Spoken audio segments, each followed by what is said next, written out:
Good afternoon to a very cold, wet, horrible, damp woodland. Winter camping, or any cold weather really camping. How can you keep warm? Now, the obvious answer is sort of twofold. A decent sleeping bag and a decent mat.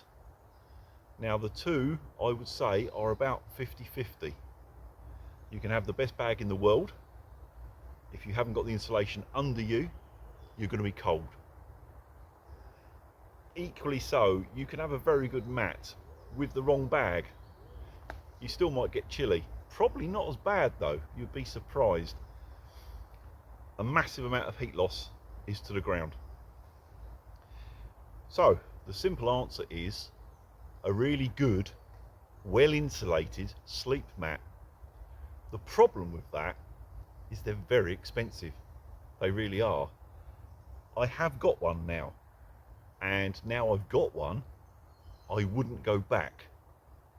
But I thought I'd share with you how I got around it before I had a decent mat. Underneath the bag here, just got one of them foam zigzag things. Now, anybody that slept on one of them, or at least most people, will tell you they're not exactly comfortable. They do insulate a little, but they're not brilliant. It's not thick foam, and it's certainly not comfortable unless the ground is almost perfect underneath you. So in the summer, yes. In the winter, not a chance. No matter what bag I use, I would get cold. But there's a good way to get round that. Let me show you. Right, so here was my answer. A secondary mat. But it's not going underneath, as you would expect. Now, I'll open that little valve up, because this is one of those self-inflating ones, you know, the ones that never inflate properly. This is going to take some time. I might cut this here and come back to you when it's at least the right shape. That's better. Now, this is the DD mat, as I'm sure you can see. It's actually designed for hammock camping. They made it this shape to go in a hammock, but because it's this sort of coffin shape, it will also go inside a mummy sleeping bag.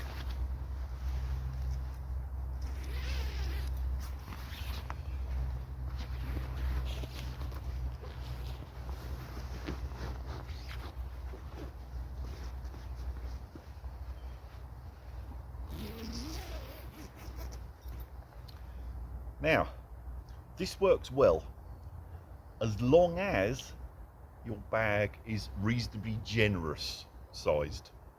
If you've got a bag that's really snug to you, the mat will take up too much room. But if you've got a bag that, you know, you've got a bit of room in it to move about, which is what I like, because I'm a side sleeper, so I do sort of turn a fair bit. I like a bit of extra room. There's plenty of room to get the mat in there. It's only, you know, so thick, as you can see, but it does take up some fabric. Now, the thinking here, the sleeping bag itself only keeps you warm by its ability to be able to loft up its insulation from your body heat. Of course, the bit you're laying on can never loft. You might as well be laying on a flat piece of material. You're squashing it flat. By having the sleep mat in there, you've got something to lay on, an extra layer, self-inflating, so it's got foam in it, more insulation, so you've got two layers of insulation in there and underneath. So your back does get nice and warm, or your side in my case, because I'm a side sleeper.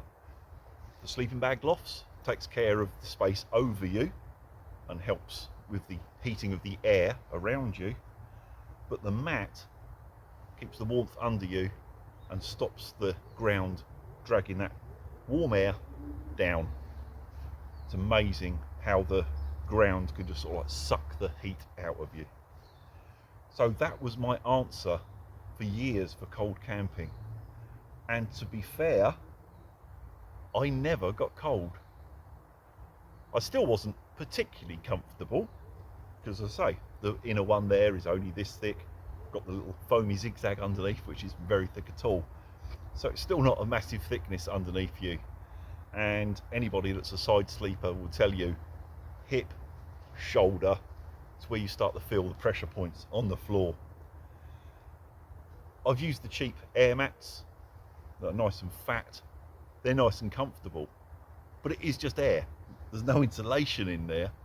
So eventually that air turns cold. It matches the temperature of the ground almost. You're comfortable in as much as it's squishy, but you're not warm. This, having the coffin-shaped coffin-shaped mat inside the bag, works well on top of one of those cheap but thick inflatables as well. So then you've got the comfort and the warmth. I don't know how low I've been with this. Probably -3, something like that. That is Celsius, mind you, not Fahrenheit for American friends.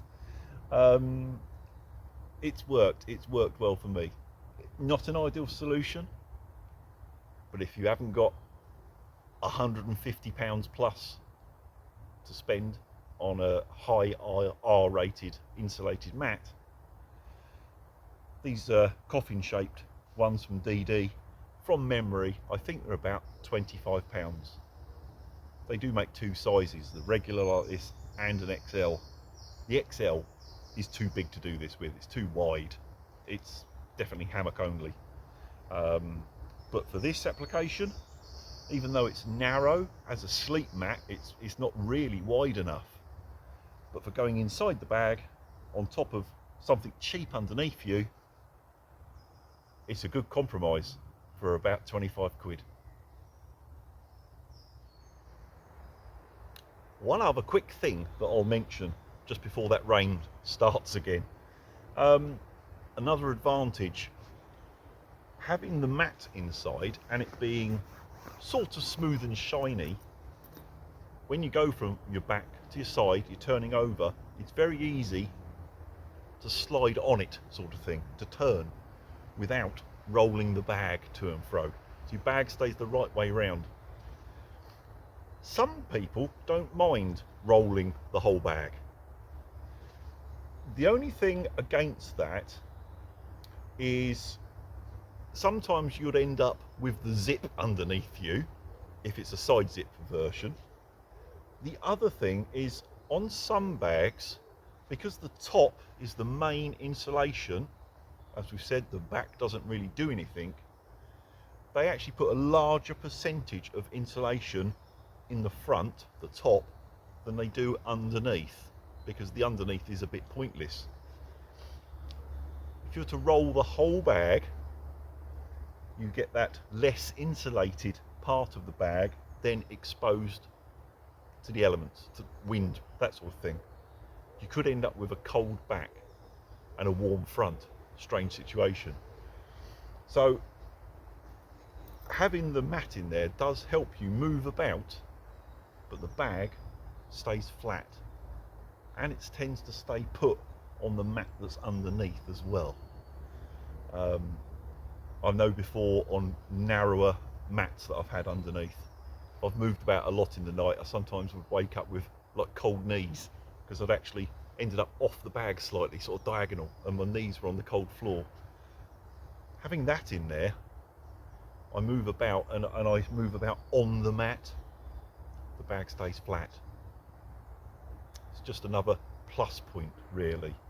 It may not work for you, but it's just something I thought I'd mention. Right, that's my doing it on the cheap type hack for today. I'm going to pack up before that rain starts because it's going very grey again. I'm in between the showers here, and I think I'll get out of here. Thanks for watching.